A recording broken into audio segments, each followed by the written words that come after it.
Get ready.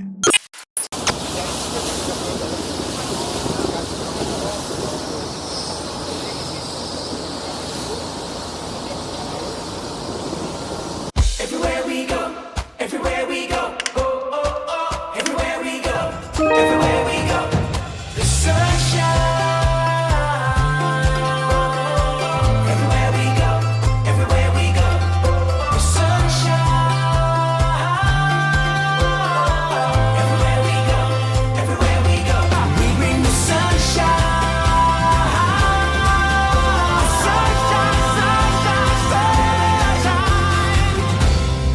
The journey continues. All the information you need at a special episode based on real events.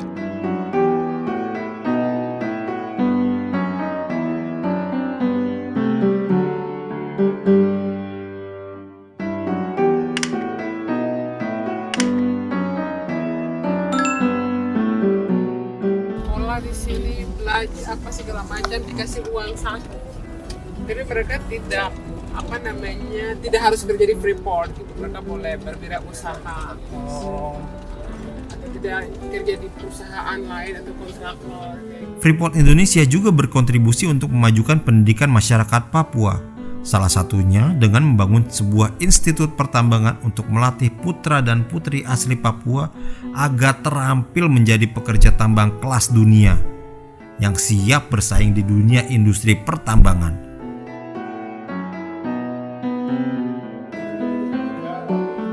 Nah, sekarang Bapak Solman Faluk sebagai Senior Manager di Nemangkawi Mining Institute sedang menjelaskan sistem pendidikan di kampus ini. Ataupun para job seeker kita itu kita latih, kemudian mereka jadi itu. Kalau tidak kita lakukan begitu, tenaga kerja kita akan diisi oleh negara lain yang akan datang. Harus kita ekstra. Nah, kita lagi bangun awareness di perusahaan kontraktor yang ada cukup banyak. Mereka harus lakukan hal yang sama. Kita coba buat MOU dengan PT Senvi. Kita coba dorong dengan MOU dengan PT PJP. Trakindo kayak gitu lah. Jadi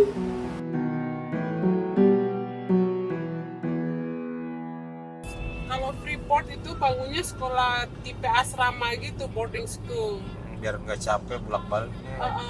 Karena kalau misalnya dilihat anak-anak itu memang harus tinggal di boarding school kayak gitu untuk orang Papua ya.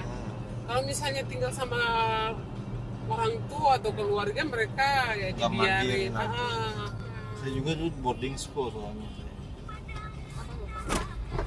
Boarding school. Serius lah. Boarding school gua dulu antren buat nyusahin orang rumah kita gitu.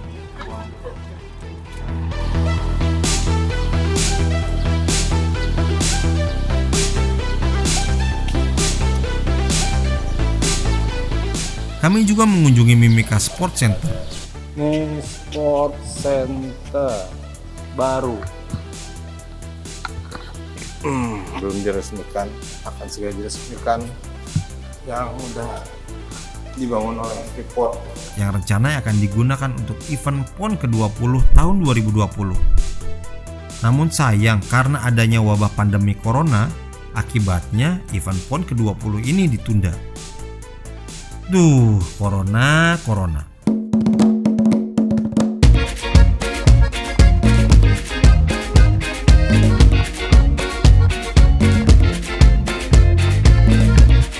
Saat ini saya sedang mengunjungi Sekolah Taruna Papua.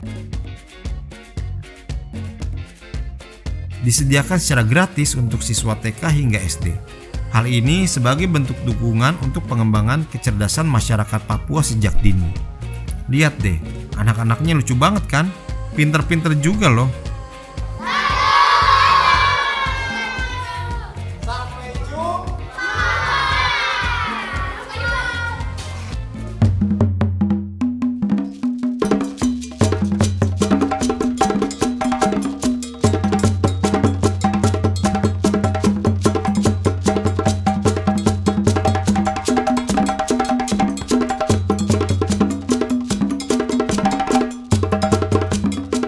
Oke guys, Ini hari berikutnya kita berada di lowland. reklamasi. Tapi rumput-rumputnya dia tumbuh sendiri. Kalau yang pohon yang gede-gede kita tanam. Jadi dia kembali lagi karena itu kan tidak ada kandungan merkuri atau kimia-kimia, kan hanya batu. Jadi kita hancurkan, makanya ya udah dia bisa tumbuh. Binatang-binatang sudah kembali lagi seperti dulu. Ya tambang itu Tuhan disediakan. Nah itu kita harus manfaatkan kayak gitu kan. Dan memang tambang itu dia membuka bentang alam sih. Jadi sekarang bagaimana kita mereklamasi kembali lagi lingkungan tersebut. Untuk kedepannya setelah ini ya semuanya akan direklamasi. Jadi untuk ininya itu 23.000 hektar. Tempat penyindakan telis semuanya itu 23.000 hektar. Yang kita sudah manfaatkan untuk tanam sayuran, buah-buahan, kemudian tempat pembakaran kopi, padi. Nah itu 100 hektar.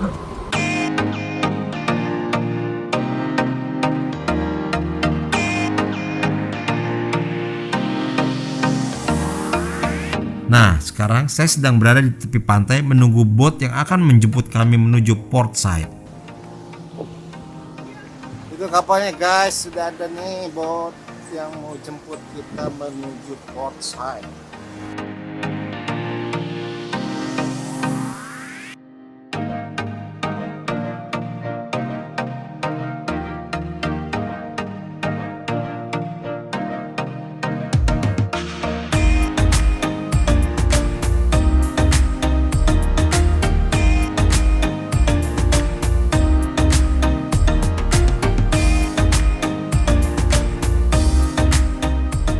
Seperti yang telah saya sampaikan sebelumnya, konsentrat berbentuk bubur yang mengandung nilai ekonomis itu dialirkan dengan menggunakan pipa sepanjang 110 km dari Highland menuju fasilitas dewatering plant atau pengeringan yang berada di pelabuhan Amapare. Ya, di port side ini, konsentrat yang masih cair itu dikeringkan hingga kandungan airnya atau moisture-nya di angka 9,8%. Ini merupakan proses akhir. Konsentrat dari gudang dimuat ke kapal dengan menggunakan conveyor. Oke guys, kita sekarang ada di port side di pantai. Nah, orang mungkin awalnya berpikir pelabuhan tapi sebenarnya ini port side merupakan proses terakhir sebelum dikapalkan. Nah, jadi kita dulu terus dikapalkan.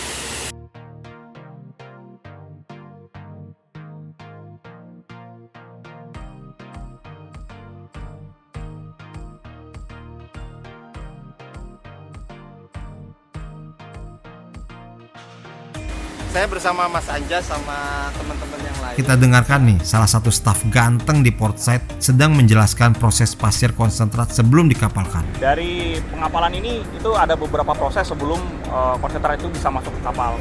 Jadi salah satunya adalah sampling.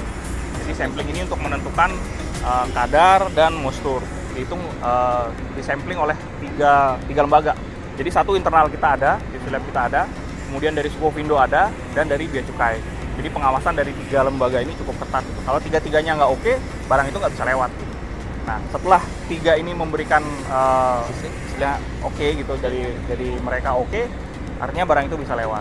Selain kadar, kita juga tetap memantau untuk kadar moisture ya, moisture. Jadi moisture kapal, moisture konsentrat yang masuk ke kapal itu tetap kita perhatikan, jangan sampai melewati titik moisture maksimal agar tidak membahayakan vessel itu sendiri. Jadi kita punya lab sendiri untuk mengecek, Sukovindo juga, dari Bea Cukai juga. Jadi sebelum itu semua klop, kapal itu nggak bisa keluar. Jadi cukup ketat lah kita untuk proses pengapalan pengiriman keluar. Dan dia juga bercerita suka duka mereka selama bekerja di sini. Kita juga sempat dapat kesempatan buat training apa segalanya, sukanya di sana kita. Jadi ada teknologi baru, pengetahuan baru, terus teman-teman baru kan dari berbagai tempat. Nah itu sukanya di sana gitu. Ya dukanya ya jauh dari keluarga, terus ya itu aja sih sebenarnya. Yang paling berat itu aja sih sebenarnya, jauh dari keluarga.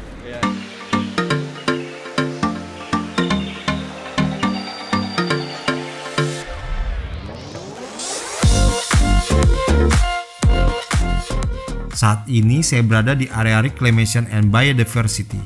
Area ini menjadi tempat sarana edukasi bagi pelajar maupun mahasiswa untuk keperluan penelitian terkait satwa asli di Timika.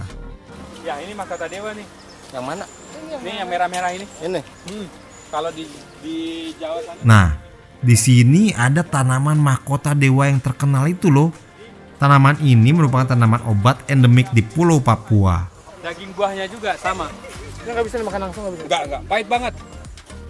Nah, ini nih, burung kasuari. Burung ini juga merupakan satwa endemik Papua. Burung ini ditangkap dan dipelihara sejak kecil oleh pihak-pihak yang enggak bertanggung jawab sehingga akan kesulitan untuk hidup di alam liar. Maka dari itu, burung ini dirawat di fasilitas milik Freeport Indonesia ini sampai akhirnya dilepas liarkan.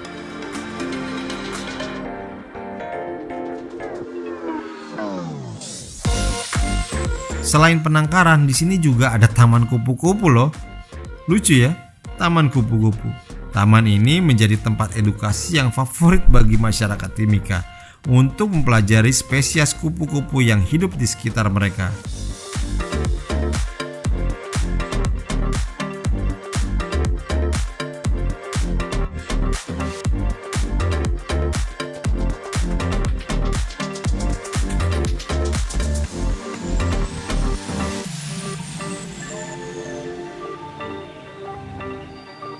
Ketika mendengar nama Papua, kalian pasti membayangkan daerah hutan belantara. Eits, tunggu dulu. Ternyata di sini terdapat kota megah dan modern, bersih dan rapih. Namanya Kuala Kencana. Hebatnya lagi, Kuala Kencana ini merupakan kota pertama di Indonesia yang memiliki sistem pengolahan air yang baik.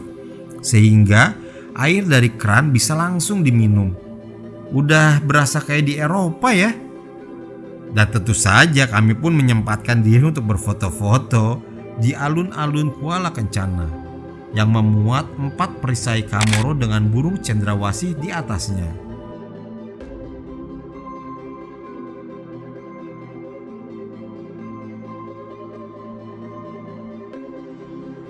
Berkunjung ke suatu daerah rasanya belum lengkap kalau kita nggak bawa oleh-oleh. Nah, ini adalah malam terakhir kami di kota Timika, Papua. Saya mampir ke Pakapura, salah satu distro terkenal yang produksi kaos-kaos oleh-oleh dengan brand image Papua.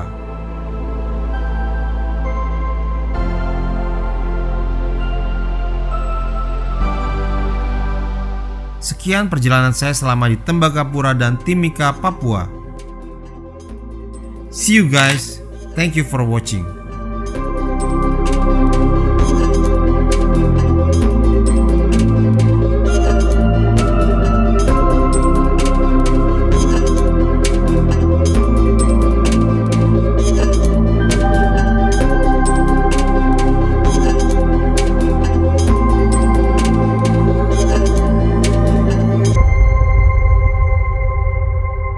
We hope you've enjoyed this journey.